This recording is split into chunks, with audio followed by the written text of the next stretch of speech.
这些黑面琵鹭精彩的摄影作品，都是七股和安南的养殖渔民在他们来台南过冬时所留下的珍贵记录。台江国家公园透过专家精选，除了举办第10届颁奖典礼，邀请大家把握这1个月来到游客中心欣赏他们的作品。对这群渔民来说，他们除了养鱼，在加入生态友善栖地的计划以后，又多了保护野鸟，将私人渔温打造成更适合他们要觅食的任务。而台江处为了肯定他们的付出和贡献，特别颁发荣誉伙伴徽章给6位渔民，并且由渔民代表共同签署合作意向书，象征齐心守护台江生态的承诺。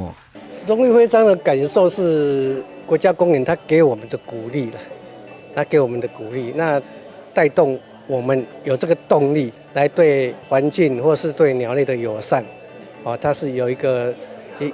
推动我们的动力的指标。感动的是越多的那个伙伴加入了，然后我们就是每个伙伴都很团结。今年好不容易把那个鱼友的那个人数从原来的3位一直扩增到今年已经超过45位以上，接近50位，那展现了一个很好的友善栖地的一个富裕的成果。那这些鱼友们呢，经过我们多年上的合作，那他们也认知到环境保育的一个重要性。那除了从原来的养鱼之外，他们现在也会观鸟，帮我们技术数鸟，